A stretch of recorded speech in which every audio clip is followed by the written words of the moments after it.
At the risk of stating the obvious, cars don't fly. That's not to say you can't have a car in Microsoft Flight Simulator. In fact, thanks to the wonderful modding community out there, you can get yourself a copy of this Mercedes SC63.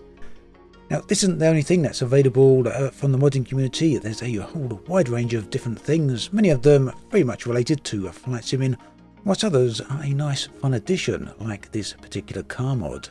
So we've got a few other mods that I want to look at in this video, so do stick with me. First over, let's try some driving around. So the Mercedes C63 mod was developed by modder Gamerdeal and is available on the website FlightSim2, or if you want to call it another way, flightsim.to. So the Mercedes mod is a little bit clunky, if I'm being perfectly honest. That doesn't make it any less fun. And one thing it really does show is the future possibilities of Microsoft Flight Simulator and their SDK. One way of looking at the Mercedes mod is as a proof of concept of what could be possible with Microsoft Flight Simulator in the future. Now I'm sure there's a few of you out there who would be nonplussed about this, not very impressed. After all, it is a flight simulator, so what are we doing driving cars? Well, here's the thing. What Losobo have created here, and what Microsoft have said multiple times in the past, is that they are developing a digital twin of Earth. That means that many different things will be possible beyond simply flying. In short, it's a form of metaverse, a digital copy of the Earth, where eventually many different things will be possible. Of course, the focus should remain firmly on flight simming. That doesn't mean extras can't find their way in as well. So, how does this Mercedes mod play out? Well, to be perfectly blunt, at the moment it is a little clunky. Very difficult to control in terms of acceleration, for example. So that means you're either accelerating or you're not. You can't really get a consistent speed at any point in between. The audio is also going to need a bit of work in the future as well.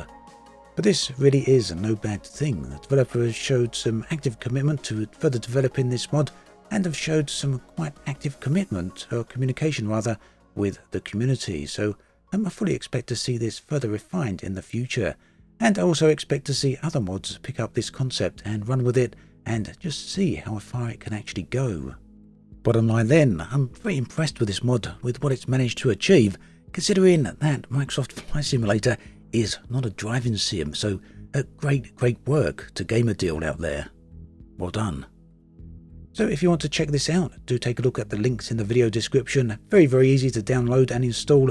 There's also a link there to the active Discord server for this mod, so if you're interested, do go join that as well. Moving on, here's another mod I found a lot of fun and very interesting. So this is the Aircraft Carrier Group mod. What it does is place a whole load of carrier groups all around the world in various different locations. Here I'm at San Francisco aboard the USS George Washington. The aircraft carrier mod is completely free. You can download it from the same website I mentioned earlier, that's flightsim.to. The plane I'm using is the F-14. The plane then is a paid update or a paid mod, and this was made by DC Designs. So the ships themselves are not mobile, they simply stay in place.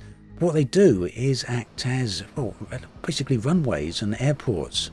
There's also another freeware mod that you may want to add when you're using the aircraft carriers, and that includes an arrestor and catapult to basically help you land and take off.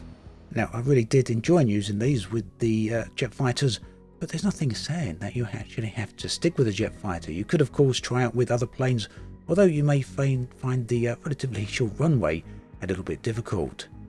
Here is the HMS Queen Elizabeth II, and it's one of the most advanced ships ever made for the Royal Navy.